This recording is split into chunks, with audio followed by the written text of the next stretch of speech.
Hello दोस्तों, आज के वीडियो में हम बात करेंगे रेशनल और इरेशनल नंबर के बारे में। और इसे हिंदी में कहा जाता है परिमेय और अपरिमेय संख्याएं। रेशनल नंबर को हम हिंदी में परिमेय और इरेशनल नंबर को हिंदी में अपरिमेय संख्या कहते हैं। तो चलिए दोस्तों, सबसे पहले हम जानते हैं परिमेय संख्या या फिर रेशनल नंबर किसे कहा जाता है। अगर हम रेशनल नंबर की बात करें तो रेशनल नंबर हम उसे कहेंगे जिसको p/q के फॉर्म में लिखा जाए, जहाँ पे q doesn't equal to zero, q zero के बराबर नहीं होना चाहिए। दूसरी मीनिंग में अगर हम बात करें तो हम ये कह सकते हैं the number that can be written in the form of p/q, या फिर हम कह सकते हैं the number that can be written in fraction, जिसको हम फ्रैक्शन में लिख सकें, जिसको हम भिन्न में लिख सकें। ठीक है, फ्रैक्शन क्या होता है? अगर हम फ्रैक्शन की बात करें तो फ्रैक्शन भी एक नंबर ही होता है। फ्रैक्शन क्या होता है? एक नंबर ही तो होता है जिसमें न्यूमरेटर होता है और डिनोमिनेटर होता है। न्यूमरेटर का मतलब अंश, जिसमें अंश होता है, और हर होता है, उसको क्या कहते हैं?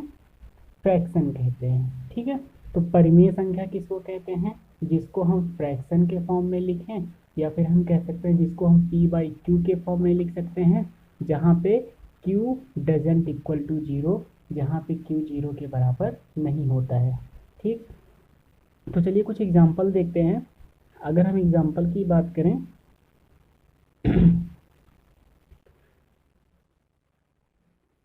इंटीजर्स, अगर एग्जाम्पल की बात करें तो ये इंटीजर्स जो होता है ये रेशनल नंबर में आता है। अब इंटीजर्स में क्या आता है? इसमें निगेटिव नंबर्स भी आते हैं, इसमें पॉजिटिव नंबर्स भी आते हैं, और जीरो के साथ। जैसे अगर हम पूछें -3 क्या है, ये एक रेशनल नंबर है। ऐसा क्यों? क्योंकि हम इसको p/q मीन्स -3/1 लिख सकते हैं, तो ये भी तो -3 ही के बराबर है। क्योंकि अगर किसी संख्या को हम 1 से भाग देते हैं तो वही संख्या आती है, इसलिए क्या मैं -3/1 नहीं लिख सकता हूँ? बिल्कुल। तो p/q के फॉर्म में ये बन गया, जहाँ पे p = -3 है और q = 1 है। और q क्या जीरो के बराबर है? बिल्कुल भी नहीं, q = 1 है। इसलिए हम क्या कहते हैं? -3 को क्या कहते हैं? रेशनल नंबर कहते हैं। कुछ और एग्जांपल्स देखते हैं।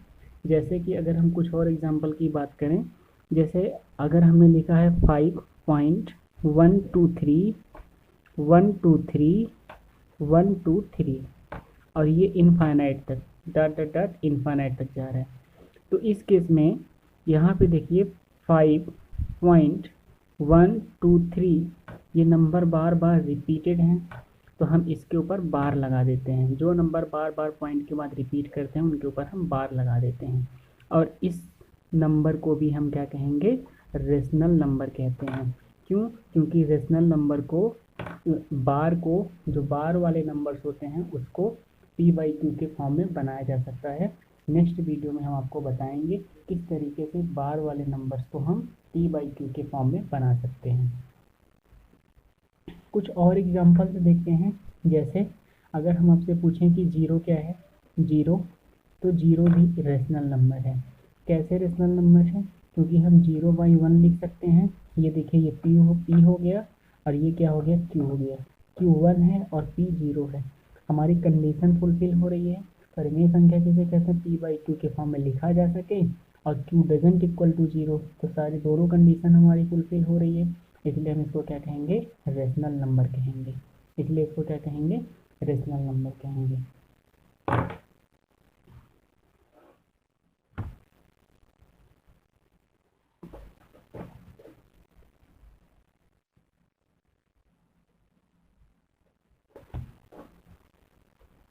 अब दोस्तों हम लोग जानते हैं अपरिमेय संख्या।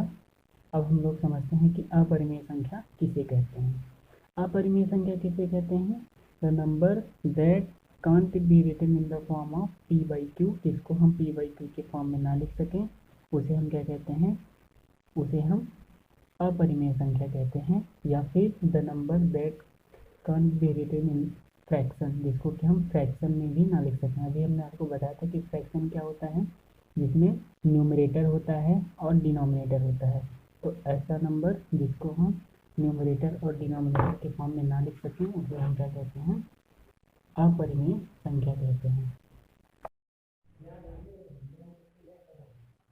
तो पी अपान में क्यू के फॉर्म में नहीं लिख सकते, या फिर हम इसको फ्रैक्शन के फॉर्म में नहीं लिख सकते, उसको हम इरेशनल नंबर कहते हैं। जैसे अगर हम एग्जांपल की बात करें तो रूट में 2, रूट में 3, रूट में 5, रूट में 7, रूट में 10, ये सभी जो हैं वो इरेशनल नंबर के एग्जाम्पल्स हैं। कुछ और एग्जाम्पल की हम बात करें, जैसे लिखा 1.4, 1, 4, 2, 3, 7, 9 और इनफाइनाइट तक ये जा रहा है, आगे बढ़ता हुआ जा रहा है। तो इसको भी हम फ्रैक्शन के फॉर्म में नहीं लिख सकते हैं, इसको भी हम फ्रैक्शन के फॉर्म में नहीं लिख सकते हैं, इसको भी हम फ्रैक्शन के फॉर्म में नहीं लिख सकते हैं।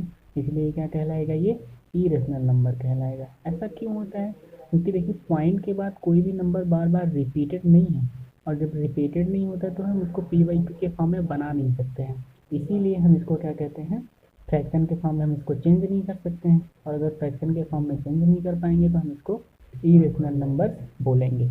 ठीक है, और भी कुछ एग्जांपल्स आपको बताते हैं। जैसे ये √2, √3, √5 ये सब क्यों इरेशनल नंबर्स होते हैं, या फिर अपरिमेय संख्याएं क्यों होती हैं।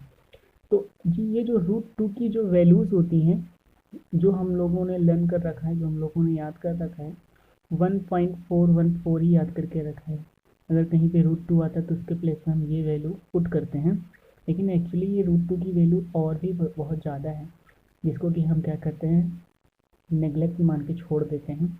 अगर इन सारी वैल्यूज़ को हम देखें तो ये बहुत आगे तक जाती हैं, इसलिए हम इसको भी पी बाई क्यू के फॉर्म में नहीं चेंज कर सकते हैं, या फिर हम इसको भी फ्रैक्शन के फॉर्म में नहीं लिख सकते हैं।